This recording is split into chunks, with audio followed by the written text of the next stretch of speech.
What is going on, everybody? Welcome back to another episode of the Work the Crowd podcast, where we talk everything sports and sometimes a little bit about whatever we want to. Got a special episode today. We are going to start with a couple things about college football and NFL, but today is our college basketball preview shows. Klucas is going to go through, pick the Power Four conferences and the Big East because they're pretty much a power conference. And he's going to pick his Final Four and his natty. So let's go ahead and get right into it. And Doug is going to follow. Not as in detail as I am. No, I'll pick favorites. But first, let's do the congratulations is in order for the LA Dodgers. Yes, good Lord. What a freaking series. What a fuck. If you did not have the privilege, if you're not a baseball, listen, I'll just say this. If you're not a baseball fan, you had to have been a fan of this series because it was as entertaining as all could be. I mean, I feel like you had just about like a little bit of everything in the whole series. Yeah. I mean, you had the first game was a blowout. You know, Blue Jays came out swinging 11-4. You know, they get down. Dodgers get down early. Then we get the phenomenal Game 3. Was it Game 3 or Game 4? Pretty sure it was Game 3, right? Come on, Ohtani's performance? No, I meant but yeah. I meant the 18 inning. Well, that was Game. It was Game 4, wasn't it? 4. So yeah. So you had the phenomenal 18 inning Game 4. And I mean, that alone right there was enough to kind of solidify this series as an all-timer. Mm-hmm. And actually, yeah. So yeah, that was Game 4. So yeah, Dodgers went down 11-4 first game, came back 5-1 in Game 2. Game 3 was the 18 inning game, and that was 6-5. And what made that game so you would think 18 innings, you're just thinking, okay, these guys are just going back and forth, back and forth, back and forth. And it was, but not in the way that you would think. The score was 5-5 from the 9th inning all the way until the 18th inning. Just insane. Nobody could do anything. And that just tells you how phenomenal both those baseball teams truly were. Pitching in general. I mean, yeah. I mean, Blue Jay, and then when all else fails, it looks like, you know, the Dodgers are out. They're done. They go down 3-2. They have a great game on Friday to make the Game 7, to create the Game 7. And then Game 7, I mean, last night had every bit of the theatrics that you could ever ask for in any kind of Game 7 sports series. We got extra innings. We got somebody getting mossed on in baseball. That was fantastic. I mean, that was awesome. So yeah, I mean, this is one of the best series of my life. It's right up there. And it was just, I mean, this, again, if you're not a baseball fan, you had to have been after this series. But congratulations, Dodgers, doing something that hasn't been done in 25 years since the Yankees did it, and that is go back-to-back. So I was so astounded about how many clutch plays the Dodgers were able to come up with. Like in Game 6, they ended the game on right field, caught the ball on a fly out and turned a double play because the dude was running the third and tried to come back to second. And I don't know if it was a shortstop or second base, whoever was on second, probably second. Pretty sure it was the second baseman. Yeah. I mean, made a phenomenal going off play. Normal baseball shifts, theoretically, ball goes to left field, shortstop is your cutoff, so second base would probably cover second base. Yeah. So yeah, second base is on second, and he makes a phenomenal catch to turn a double play right there and end the inning and win the game. That's how you won. That's how they won the game. So, and then last night, you know, I mean, Yamamoto,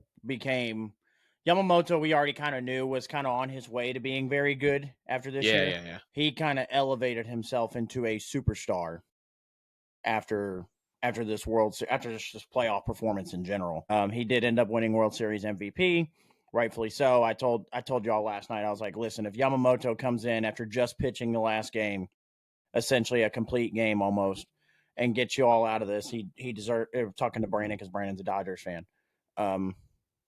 I said he deserves MVP. Like, he deserves it.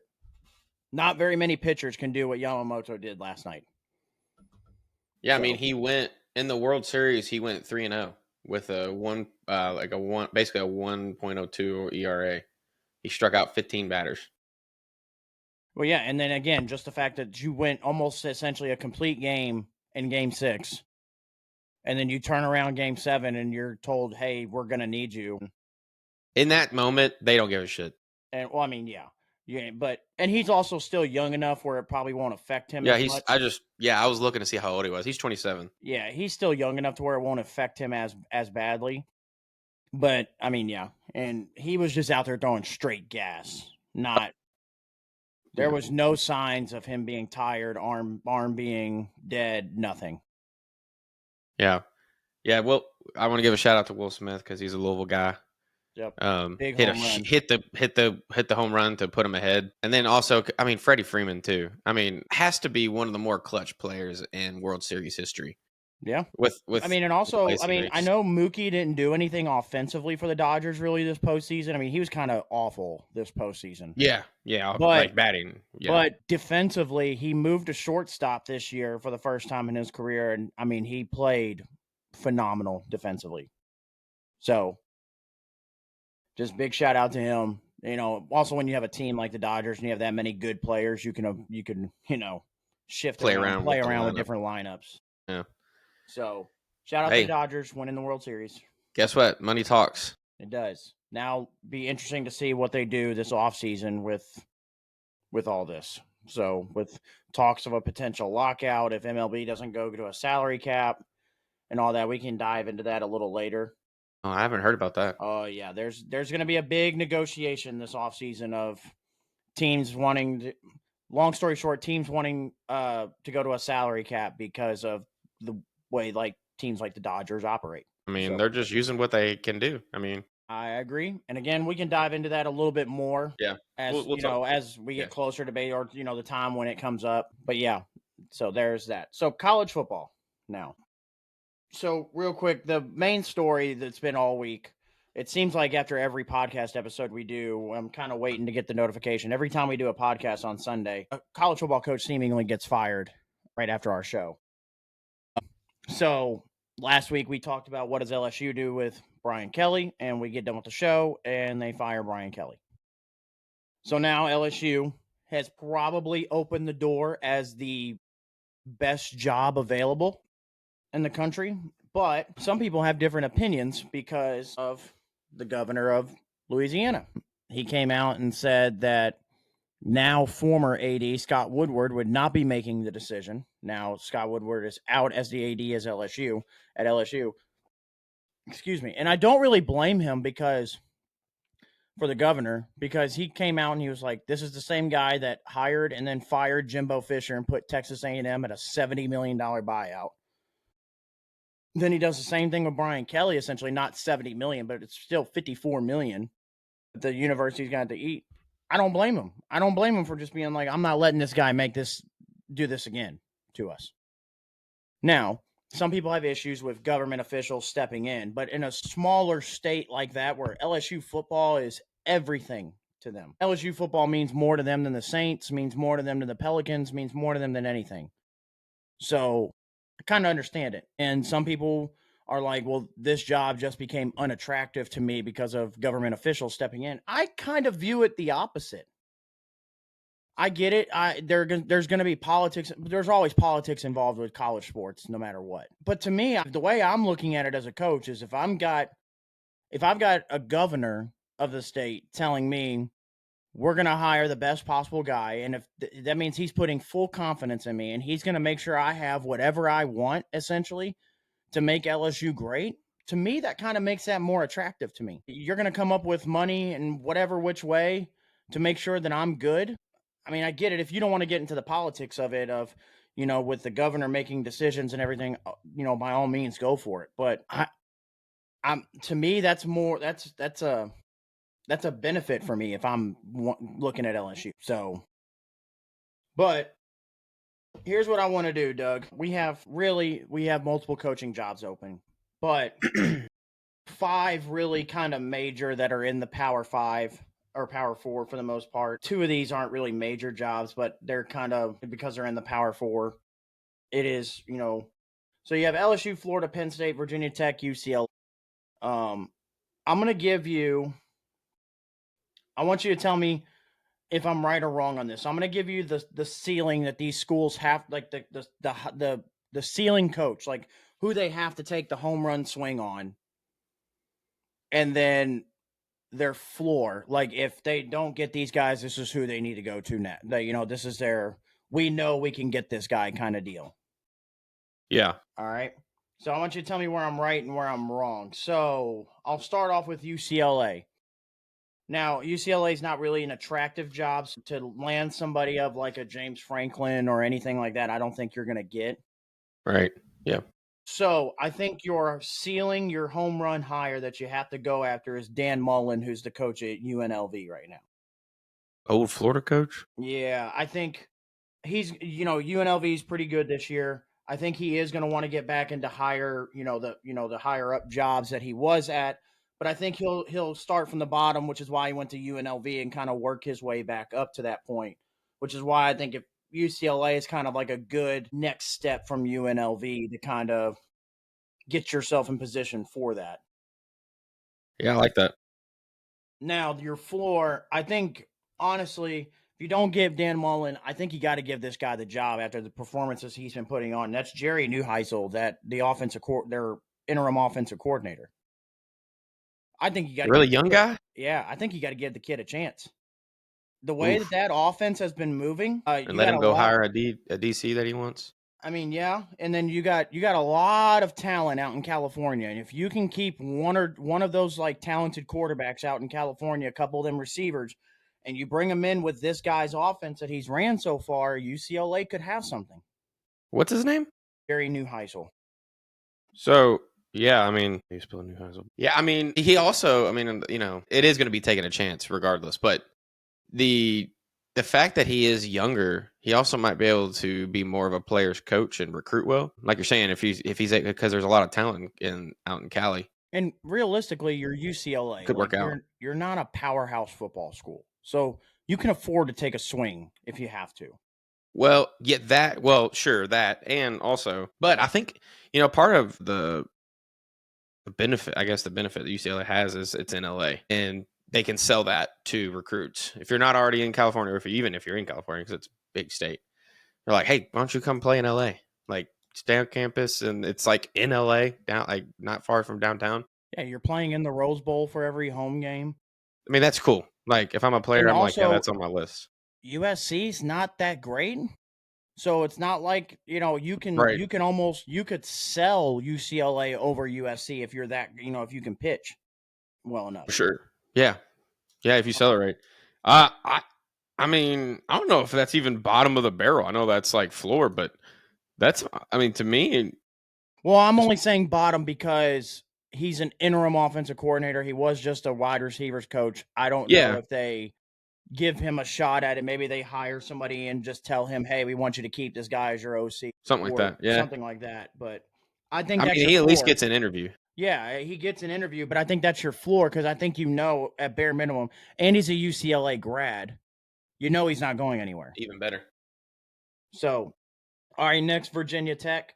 I think the ceiling is pretty obvious. I think you call James Franklin. James Franklin, yeah. For James Franklin and the ACC, you're going to play, in no disrespect to the ACC, you're going to play one, maybe two big-time games.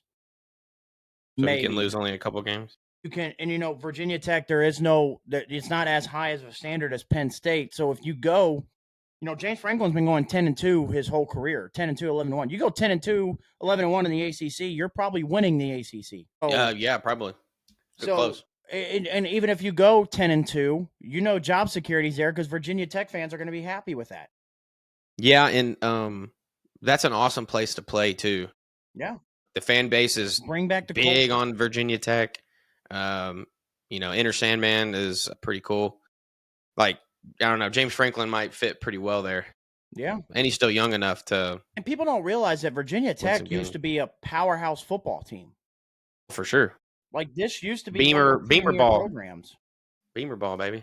Yeah, and I think so. Your next level that you go. Listen, I think the James Madison pipeline is pretty good. After Kurt Signetti, I think you call Bob Chesney, who's the head coach at James Madison, who's just right up the road. He's ever since Kurt Signetti's left, he's pretty much picked it up right where he left it off at James Madison for the most part. And I think he'd be kind of your next, kind of like a Kurt Signetti type hire, where you're taking a swing at a coach at a lower level school and kind of hoping he hits. Yeah. Yeah. And he's already in the area, so he knows the area of recruiting. He knows who to go for. All that. All right, Penn State. This is where we can get interesting. I think you're because I don't think you're not getting Lane Kiffin to go up north. He's not going to go. He's not going to go to the cold. Yeah. Matt Rule signing that extension, unfortunately, I think puts him out of the question, as much as I think Penn State boosters wanted him. So, and you're obviously not getting, I don't think, Dan Lanning, Marcus Freeman, anybody like that. So I think your home run swing and hire is Brian Kelly at this point. Or I had an or, and I want you to tell me which one would be better, because I kind of had them both. I don't know which one to go with. It would either be Matt Campbell at Iowa State or Kenny Dillingham at Arizona State. I think those are your home run. You have to call them, and make them say no. I like Iowa State's head coach. Matt Campbell kind of. I think. Campbell. Well, I think Kenny Dillingham is more. Because he's an offensive guy. He's gonna fit area. His X's and O's is probably a little bit better. But Matt Campbell kind of fills in where James Franklin left off as a culture setter. So, but then there's Brian Kelly. I mean, like it or not, Brian Kelly's a career 70% win percentage guy. So, what dude wins games? That's him or not, he wins games. He just wasn't a fit at LSU. Yeah, he almost, he's hard nosed. I mean, to me, it is. He fits more of a Big Ten type role. He's a Northern guy. I mean, yeah, that's what it seems like. Came from Cincinnati, came from Notre Dame. He's a North kind of guy. Yeah, maybe Penn State is that dream fit. They'll just have to, unfortunately, throw a bag to him. Or do you? Because LSU's already paying a shit ton. Yeah, but I wonder how that works with. I don't know. I wonder how that works with his buyout. Like, if he gets another job, I wonder if they go, hey, if they're paying you for the next 4 years on your contract at LSU, we're gonna lowball you for the first 4 years, and then after your buyout, we'll give you an extension. Yeah, maybe do something like that. Yeah, he probably doesn't care that either way. If he's still making the money, it don't matter. And then the floor hire, as much as I really hate to say it, is Brian Hartline at Ohio State. Yeah, I think you have to give him a call. If you could steal one from your rival school, you got to try to, even though it didn't work out the first time with Jim Knowles. But which Ohio State got their revenge yesterday on that. But I think Brian Kelly, Matt Campbell's kind of your home run. You got to call him, make him say no, and then all else fails, you can fall back to a Brian Hartline, I think. All right, Florida, there's only two. I think your home run hire is really your only one, because, again, I don't see Dan Lanning or Marcus Freeman leaving for Florida. It's got to be Lane Kiffin. This is your home run hire. You got to try to get him, if you can. And then your floor, I think you go Will Stein. We talked about this already. Mm-hmm. If Lane Kiffin says no, I think you turn to Will Stein and make him say no. So I know we kind of all really want Gruden to be, a Florida football coach, but I think Gruden is, if he takes a coaching job, is going to take a job like Arkansas or something small first, and then work his way into it. I'll tell you what, content creator John Gruden is awesome. Oh, it is, and he's probably making good money, doing the content creation stuff. Not that he needs money. He's super rich. He is about as real as it comes when it comes to content creation.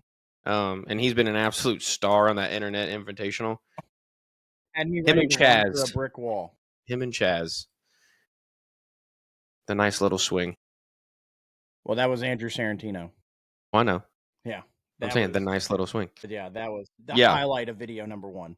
Outside of man, if I'm Gruden, do I really want one of these jobs? It seems like he's having fun. Like, I would much rather have fun. That's why I think he would take a lower school like in Arkansas, where you could. He'd have to have ties to somewhere. You could still have fun because the expectations aren't as high. Yeah, I don't know.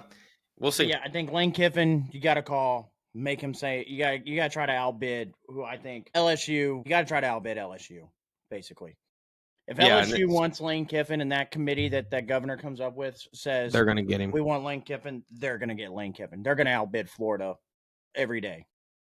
So let's go to LSU. Is that your top home run hire again? But listen, I don't think he'll leave because I said it. I said there's only one job, but LSU is very enticing. And how funny would it be if LSU went and took another Notre Dame coach in Marcus Freeman?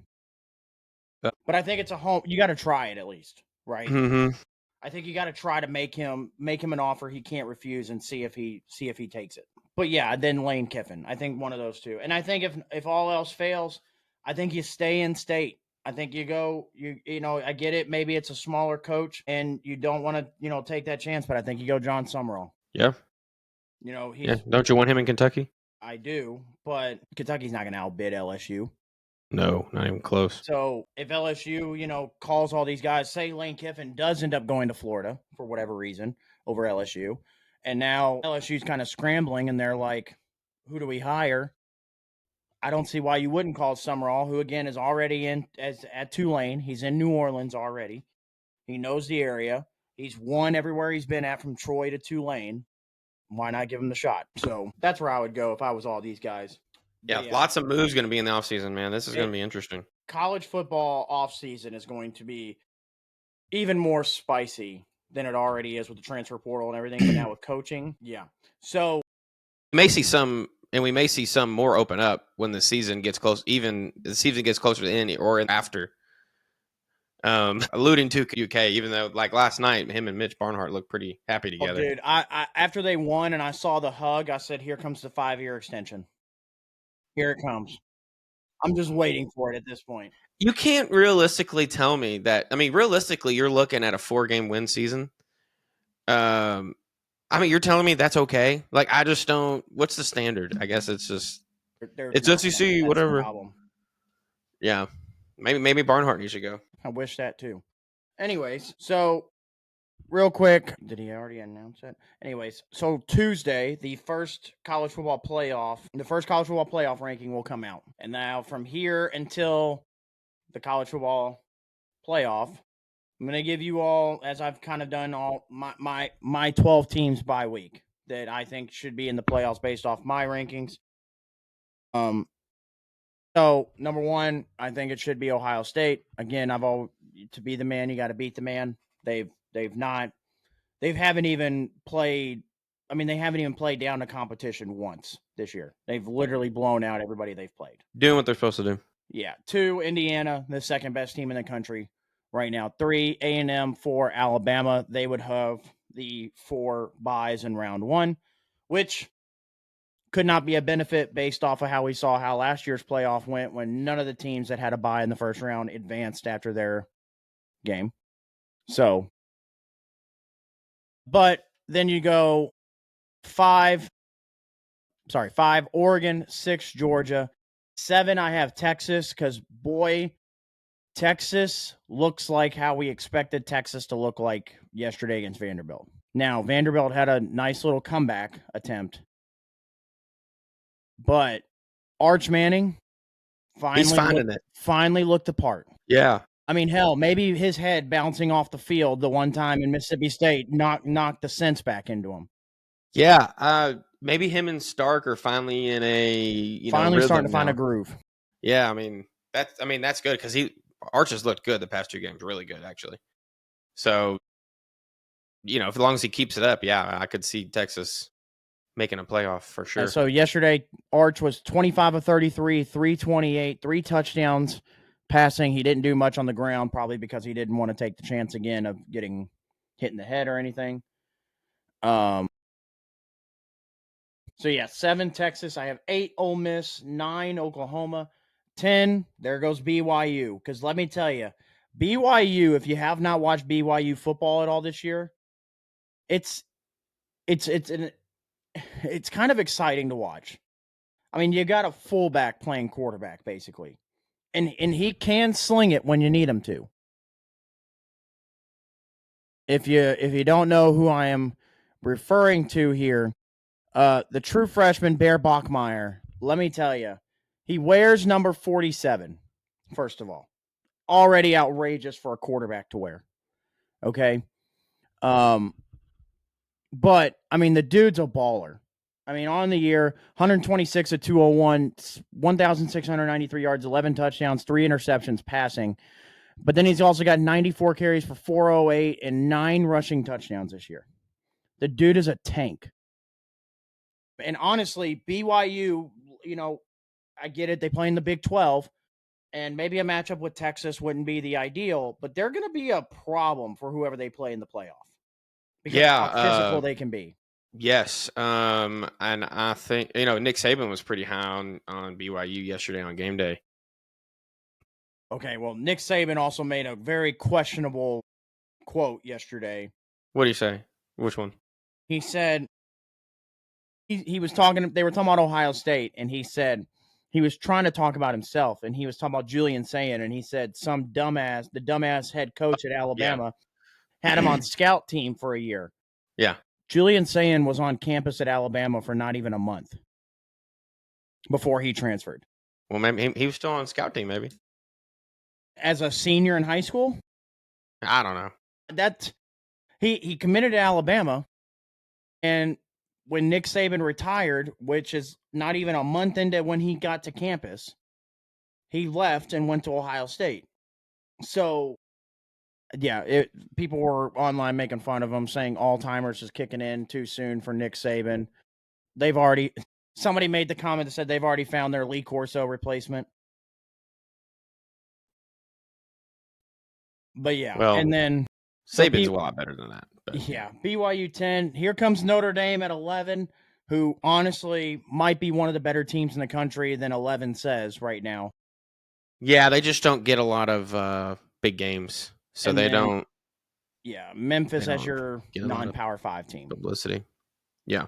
Well, because their tough part of their schedule is already done. I know. I'm just saying, throughout the year, because like when you play in the SEC or the Big Ten, you're consistently playing big games. So I wish Notre Dame would have just joined the ACC, and that really would have helped out. But whatever. But so this is my 12 team, where things could get really interesting, especially into the second round with some of these matchups. I tell you what, Memphis is a pretty good team too, and I'm not saying they get past Oregon, but I think that could be, if that ends up happening, that could be a closer game than people think. Yeah, just like BYU. Like I'm high on BYU because they could be this year's like Arizona State, where they're going to give a lot of like Arizona State won their first round matchup and then gave Texas a run for their money in the next round. I think that could be Arizona State. Yeah. Could James Madison sneak in here? Nah, I think they're done. If you look at Memphis' schedule, unless Memphis loses, this is Memphis' spot to lose. Yeah, because I saw some people having James Madison as a 12. The only other team that I could see sneaking in here, really as your if I can get to my app here, that I could see sneaking in as your non-Power 5 school to get in, and they lost to South Florida 63-36 earlier, which is why I kind of canceled them out. But then South Florida turned around and lost again. Would be North Texas. Yeah, the Mean Green, baby. And they're playing well. I'm shocked you don't have at least one ACC team in here. I know the ACC is a little bit of a cluster right now, but I don't know how. No, they have to be in here. So I did miss one. So sorry about that. So sorry, let me go back. I would think, yeah, because they have to have at least one team? Just based off my rankings. It'd have to be Virginia. Yeah. Well, it would be Georgia Tech still. They're only one loss. But so Georgia Tech would fill in this 11 spot over Notre Dame then, actually. So Notre Dame would be out right now. Okay, which I still think they're ranked higher than 11. But yeah, okay. So there we go. Just a couple things. That 1 and 2 is probably going to be decided in the Big Ten championship game. That game is going to be absolutely insane, I think. Well, the top 4 seeds in general will be decided by their conference championship. Yeah, true. I guess SEC championship too, yeah. I'm just saying, based on how I've seen the teams look, Ohio State and Indiana are clearly the top 2 teams in the country. It's going to be an absolute insane thing, unless Ohio State loses. Yeah, and theoretically, if they both go undefeated, Ohio State and Indiana going into the Big Ten championship, I think no matter who comes out, win or lose, they should still be 1-2. Yeah. Now, I will say, because the first playoff comes out Tuesday, first CFP ranking. Yep. So I'm fully expecting Indiana to be number one. I would not be surprised if they put Indiana at number one because of strength of schedule. Yeah, I'm fully expecting it. Okay. I'm just like, I wouldn't be completely surprised. I would have them at one if I'm in a college football ranking. I don't think they're the best team in the country. I still think Ohio State is, because I agree with you. To be the man, you got to beat the man. That's just how that works. Also, one other thing I want to bring up before we move on. Georgia Tech, I know they lost to NC State last night, but I just want to talk about the stat line Haynes King put up. Let me pull it up real quick. I'll say I have it if you don't. Yeah, I got it. So he was 25 of 36, 408 and 2 touchdowns, 1 pick. He averaged about 11 yards per attempt. And on the ground, he was rushed 20 times for 103 yards and 2 touchdowns, averaged 5.2 yards per carry. I mean, to me, that's some Lamar Jackson numbers right there. Yeah, somebody made the comment. I can't remember who it was, but they said they were like, Haynes King is our modern day Tim Tebow. Yeah. I mean, he that's very similar. I mean, that's an absolute insane stat line to lose. If you put Haynes King at Florida, he's getting the Tim Tebow, school, yeah. Or even just a school like that in general. And he's doing this. He's getting the Tim Tebow comparisons. But because he's at Georgia Tech, everybody's kind of snarling at it and being like, wow, really?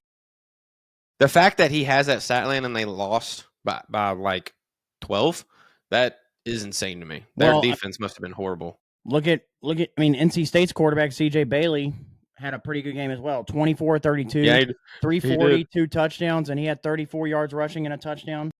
Yeah, I mean, their running back had almost 200 yards rushing. Yeah, and that's their backup running back. Their starting running back didn't even play for NC State. Jaden Scott. Yeah, I mean, their starting running back, Hollywood Smothers, who honestly I think is Hollywood Smothers. That's a name. Who I think is an underrated running back if he decides to enter the NFL draft this year. But yeah, I mean, I've been singing the praises of CJ Bailey all year for NC State because he's really good, I think. He has a lot of dumb decisions at times, but the kid is 6'6", 213 with a rocket of an arm, and that's something. Well, he's only a sophomore, too. Yeah, and those are traits you can't teach. Hey, buddy, why don't you just come to Louisville next year? Listen, I would not be surprised to see him enter the portal and take his chances somewhere good at a big school. Yeah. So sweet. Yeah, anyways, I just wanted to mention those couple things before we moved on. But yeah, NFL, there isn't really much different than what we've already talked about before going on. Lamar Jackson came back Thursday night, looked like Lamar Jackson. So, and again, I still truly think there is a path for Baltimore. Yeah, I mean, yeah.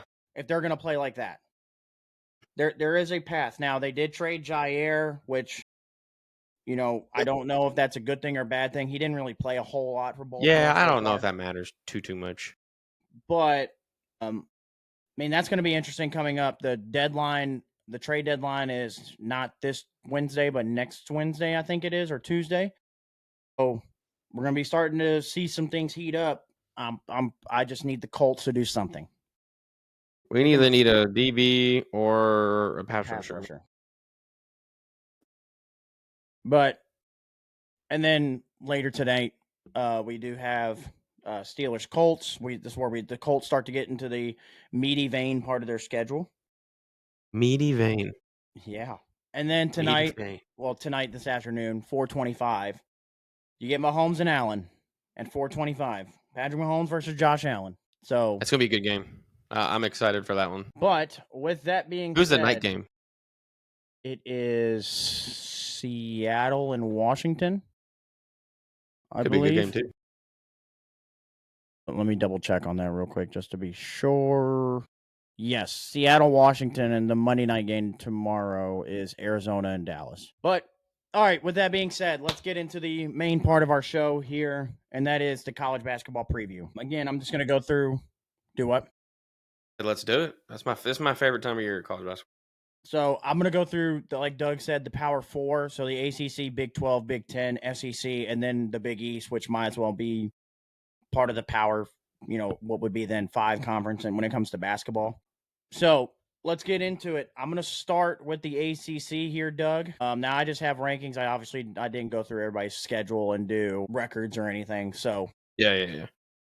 Here we go. ACC standings. I have Duke finishing on top of the ACC. This will be, I still do believe, one of the better rosters, better teams. Louisville, I have finishing second. Right behind them, I think it's going to be neck and neck with them all the way until the very end. We get to play Duke twice this year, I think, too. 3, I have NC State. I've seen a lot of previews that have NC State a little lower. I think this NC State team is going to be very, very good in year one. So, well, year one with a new coach, sorry. You know, they have Will Wade coming over. Was drawing a blank on his name. You have Darion Williams, who I think is going to be the ACC Player of the Year, coming over from Texas Tech, who was their superstar really in the tournament last year. I think NC State's going to be a very good team this year. North Carolina right behind them. I don't know what to really make of North Carolina. I just don't. Because here's my thing. They can either be really good this year or just absolutely terrible. Because I just don't know. You never know what Hubert Davis really I'm going to get as a coach. Because a couple years ago, it looked like Hubert Davis was a home run hire after Roy Williams for North Carolina. Yeah, and then the last couple years, it's just gone downhill. So I'm going to kind of stick with him at 4, Virginia at 5. I really like SMU is kind of my sleeper team this year in the ACC. SMU? Yeah. They were pretty good last year. They were a pretty good team last year. I think they're going to be very good this year. But 7, Miami, 8, Syracuse. Shout out to Kyan Anthony. I hope he has a great year. Carmelo's son at Syracuse. Yeah, that's cool. But the fact that we're that old, that Carmelo Anthony's son is in college playing, makes me a little sad. Yeah, don't remind me, Doug. Yeah, I know. And then you go down the line of Georgia Tech, Clemson, Wake Forest, Notre Dame, Pittsburgh, Virginia Tech, Cal, Stanford, Florida State, Boston College. And then ACC Player of the Year, as I said, Darion Williams at NC State. I think the Freshman of the Year. Listen, I think this is going to be one of those scenarios with Freshman of the Year where it's going to be Mikhail Brown averages more points than Cameron Boozer, but I think they're going to look at value of team record for 1, and then 2, they're going to look at, I think, Cameron Boozer's stat line all around will look better, and they'll end up picking just because he's the Dookie Cameron Boozer. Yeah.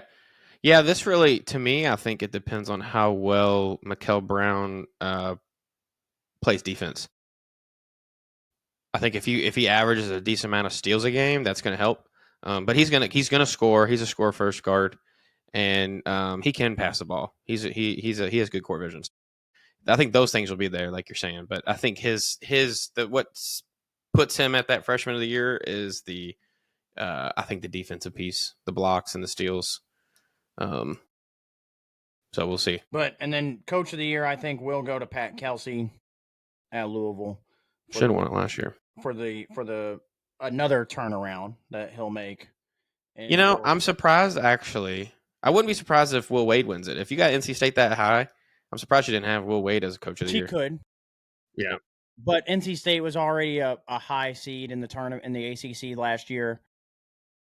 Louisville, I think, in the ACC last year finished 6 or 7 in the ACC, but they made that run. Yeah, I don't know. I don't remember. Yeah, I don't remember what they finished.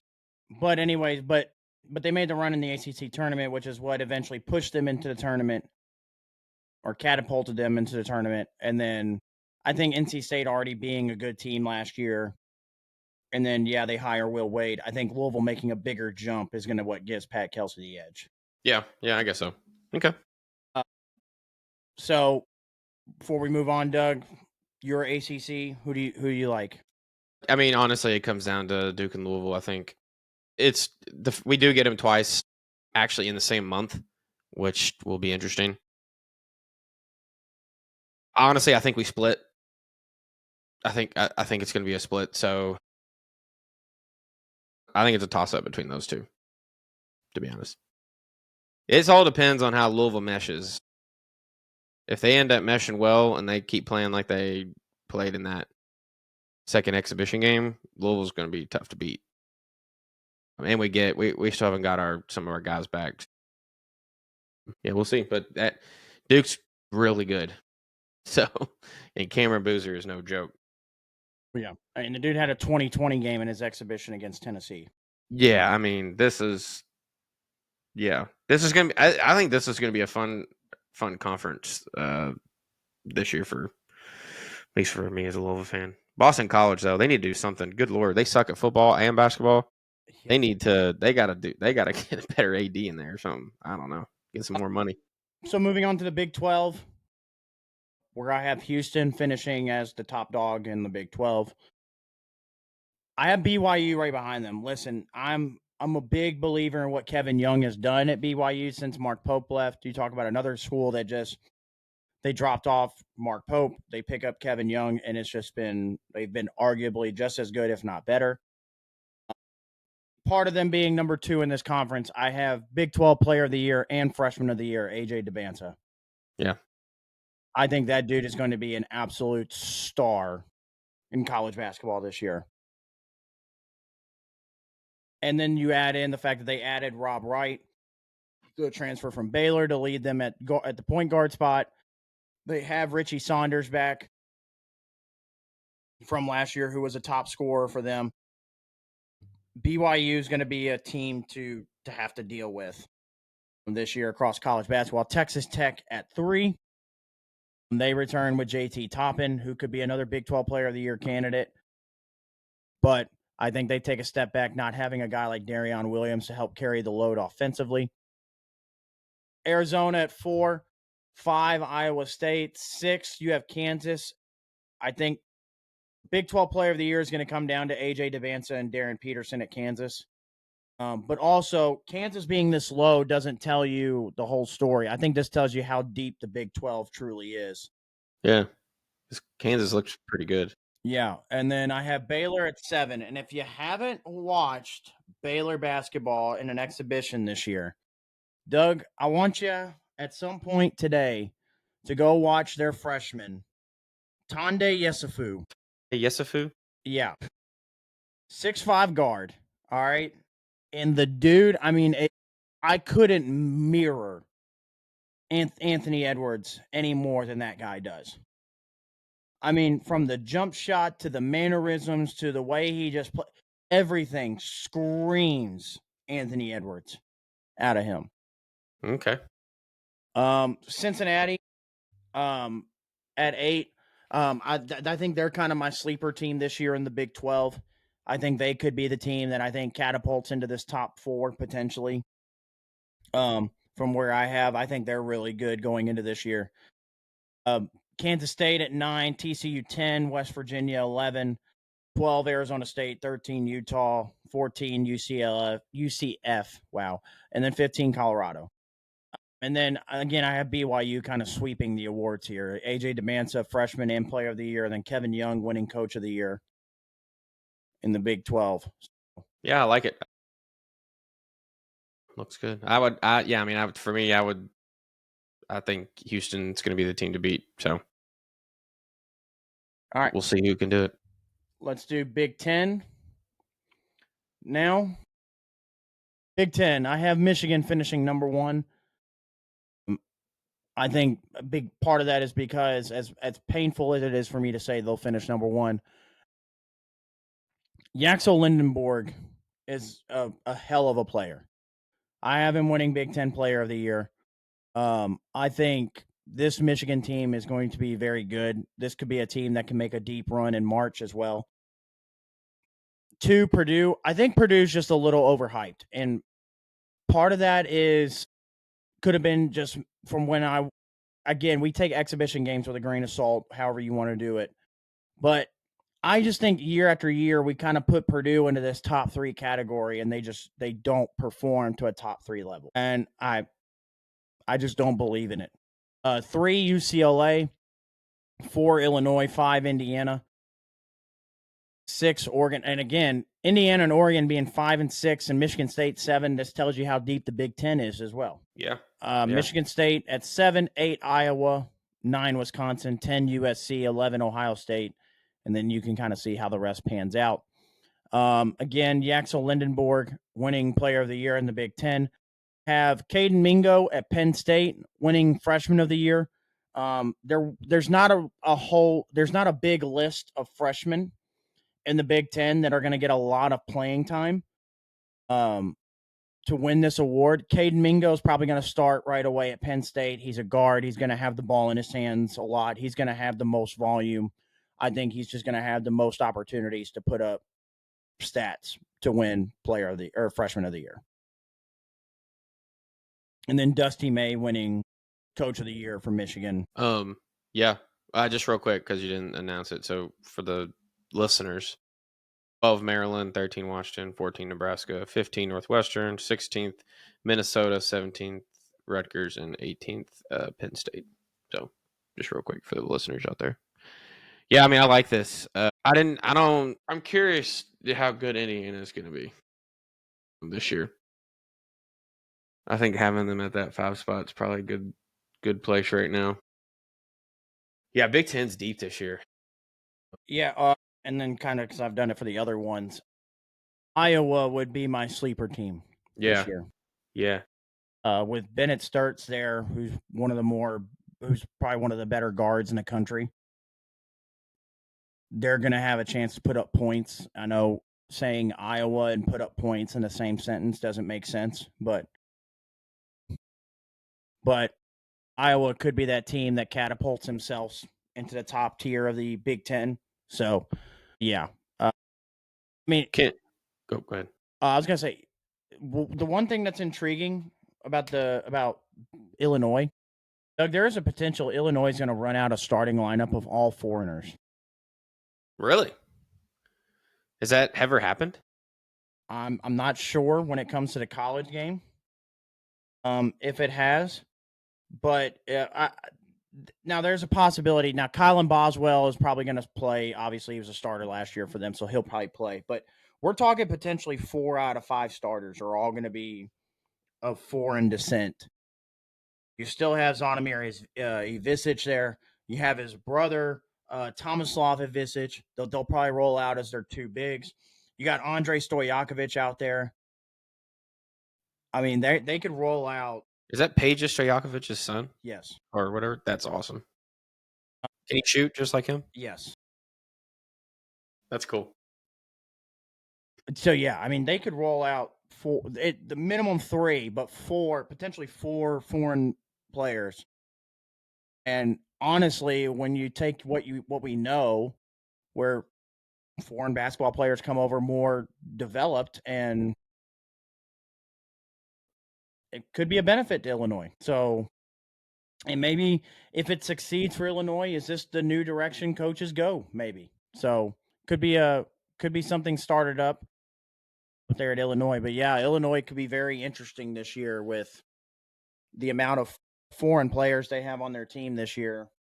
And maybe it could change the direction some coaches go with recruiting. So, but yeah, that's my big. Yeah. So that's your Big Ten. I just did some Googling, let AI tell me. Google's Gemini said that there are no college basketball teams that have started a full 5-player lineup of foreign-born players. Yeah, so like if you go, could make history. Now again, Kylan Boswell is going to play. Yeah, so that's gonna kind of put the etch in that. But like if you go up and down Illinois' basketball roster, you've got David Murkovic, who's from Montenegro. You've got Andre Stojakovic, who is born in America, but yeah, and then you've got Tomislav Ivisic, you've got Zvonimir Ivisic, you got Mihailo Petrovic from Serbia. I mean, again, if this works out for Illinois, you could see a different wave of how people recruit potentially. Well, yeah, for sure. I mean, that's not getting a lot of flack, but the G League piece is, and it's the same thing. So You'll definitely see a lot of college teams going that route. All right, and then the SEC, I have number 1 Kentucky. I think, yes, I understand how again, I told you I don't know how to take exhibition games. So them losing to Georgetown, I don't know if that's necessarily a red flag or Yeah, I mean, what. you're missing 3 really good players. I think their winning is all dependent on how healthy they are, to be honest. Which is pretty much how it went last year with Lamont Yeah. Butler and all them Yep. constantly. Yep. But yeah, I think Kentucky, as long as obviously this is all pending health, obviously, but I think Kentucky finishes number 1. Florida, the returning national champions, I think finished 2. Alabama sitting right there at 3.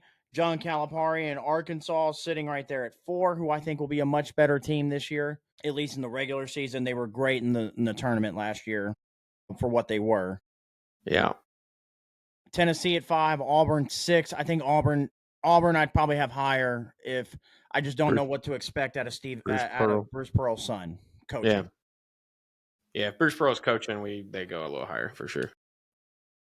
7 Ole Miss, 8 Missouri, 9 Mississippi State, 10 Texas, 11 Texas A&M, 12 Georgia, 13 Vanderbilt, 14 Oklahoma, 15 LSU, 16 South Carolina. And then I think Otega Owe wins Player of the Year. Nate Ament at Tennessee wins Freshman of the Year, and then Mark Pope wins Coach of the Year at Kentucky. Yeah. What sucks for Louisville is we got to play Arkansas and Tennessee this year, both away. Well, yeah, that's given. But yeah, Kentucky's the only home game. We play at Arkansas and at Tennessee.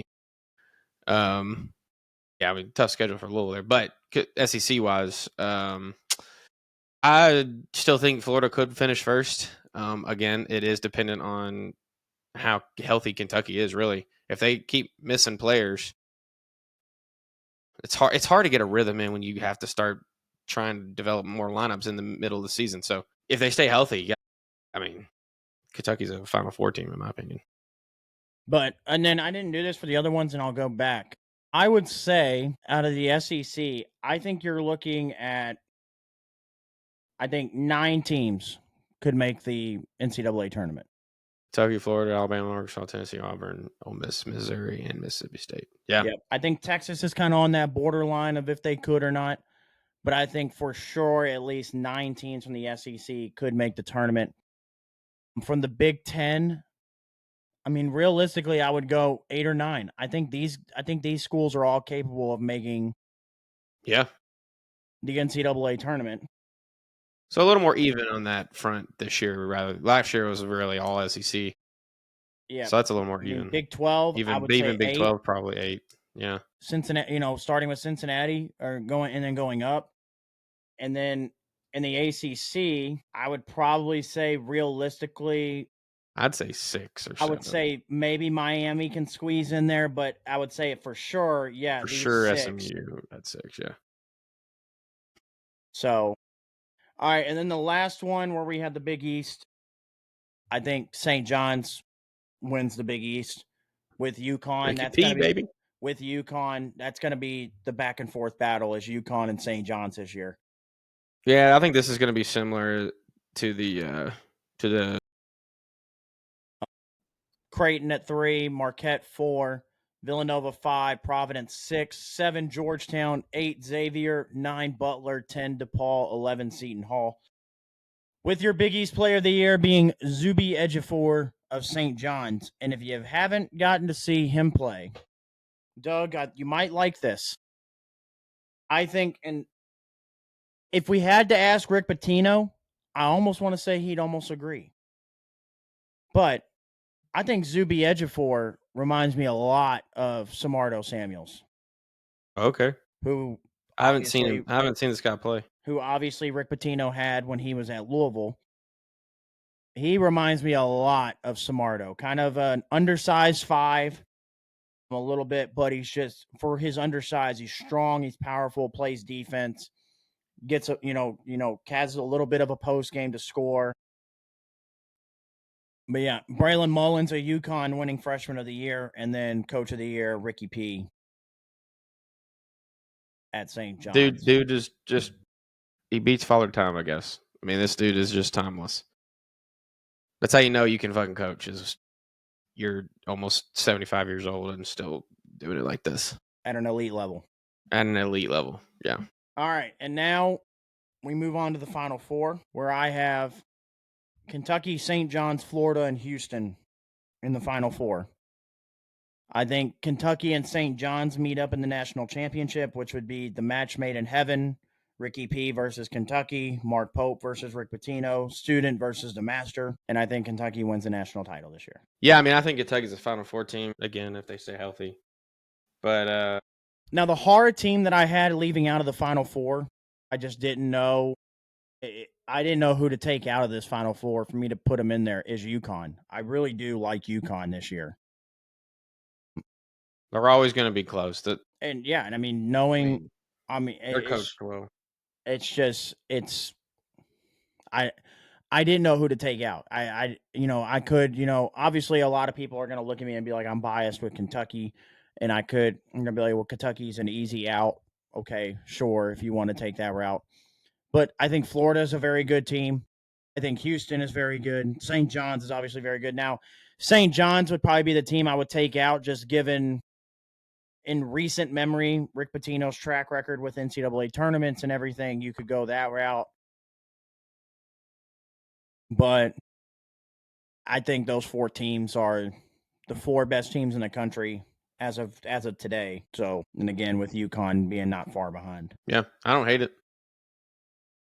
Pretty mixed. Two SEC teams makes sense. But let's hear yours, Doug. Who's your Final Four? God, can you go back to the 1 year conference? Yeah, let's go. Can you go back to the big man? I'd have to go. God dang it, I'd have to go Kentucky, Florida. Man, you know what? I'm not going Florida. I'm gonna go. Actually, no, I'm gonna go Florida. Kentucky, Florida. I like Houston as well, and then I'm gonna go Duke. I'm gonna go Duke. I think St. John's can get there, but Ricky P, man, he's not the best past like Elite Eight. Yeah. So. And we saw last year him taking out his best player in crunch time of an NCAA tournament game. Yeah. So who would you go as your national championship? I'd probably go. I think you're gonna get I don't know, depending on who plays who. I think you're gonna get I'm gonna go Duke. I'm gonna go for Duke, Florida. Some would say the title game we should have got last year. Yep. I'm gonna go Duke, Florida, and then I'm gonna say Duke wins it. Okay. And listen, Duke's very good. They are. And I think if Cameron Boozer is really going to be as good as advertised, he's in the way he's looked even in these couple exhibition games, you have to imagine, especially with his dad being, Carlos Boozer, an all-star in the NBA, he's probably not going to make as many mental errors at times that Cooper Flagg did. Yeah. And I think the ball won't be in his hands either, as much like from the top of the key standpoint like that. Well, so on top of that, I think John Shire learned a little bit from how he had to play, how Cooper was last year. Because I'm not saying Boozer's the same level as Cooper Flagg, but he's damn close. I think. As far as the type of player he can be for Duke, their offense can run through him. I think that having Cooper Flagg last year only helps John Shire coach Boozer this year, Cameron Boozer's. you're gonna see. I think you're gonna see Duke. And here's the other thing. So this is CBS Sports projected Duke starting lineup. So you would have Caleb Foster at the 1, who returns. He's a third-year player, 6'5" at the 1. Isaiah Evans, returning from last year's team, who gave Duke a lot of good minutes at times off the bench. Now he's going to be in his full-time starting role, 6'6". Now, the 3, who I think is the most underrated player for Duke, and I think he's going to make a name for himself, coming over from FC Barcelona, Dame Sarr. Cameron Boozer, 9. Patrick Ngogba, 6'8". So this team is all 6'5" and above.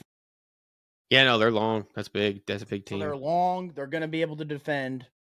The main question I will have with this team is, can they shoot? Because that is a big thing, obviously, in today's game, is can they shoot the three at least an average clip? Would be my only issue with this team. So we'll see. But that would really be my only issue, is if this team can shoot the three well enough to win games. If they get down, they got to kind of shoot their way back into it. Can they do it? So, and also, no disrespect to Caleb Foster, not really a true point guard. Does that kind of hurt them this year? Would be my next question. Yeah, good. We'll see. I mean, basketball. Louisville plays their first game, so we're in full force, baby. Yeah, Kentucky. March will be here before we know it. Kentucky, yeah. Kentucky's first game, I believe we don't play till Tuesday. Yeah. Yeah, we play Monday, and then y'all play Monday at 9. and then Thursday. St. John's plays Monday. North Carolina plays Monday. Tennessee plays Monday. Arkansas Monday. Monday we do get a good game. Florida and Arizona, 7:00. Yeah, and then after that, Tuesday Kentucky plays. Then we get Duke, Texas at 8:45 on Tuesday. So, and then the week after we get Kentucky, Louisville, which is weird to say. But yeah, weird. That's so early. It's going to be before the football game, which is insane. And then as far as the rest of the week, Friday night we get Kansas, North Carolina on ESPN. Next Saturday, this is all before we record, obviously. Next Saturday, you get Alabama, St. John's, Arkansas, Michigan State. And then, yeah, that's kind of the week leading into the next episode. So you got a couple of good games coming up this week to open up college basketball. I'm ready for it in full force. Yeah, this right here is the best time of year because you have postseason baseball just ended. College football is in full force. College football playoff rankings obviously come out Tuesday. So, and then college basketball is starting, and you still have NFL. And you got the NBA going on for your hockey fans. NHL's going on. It's the best time of year for sports fans right now. Yes. November, December, January. It's a good time of year. All right. Well, I think that pretty much does it. Just to leave you one note, that was a catch from the Florida-Georgia game, just in the podcast on that. And we'll see you guys in the next episode. Like, comment, subscribe.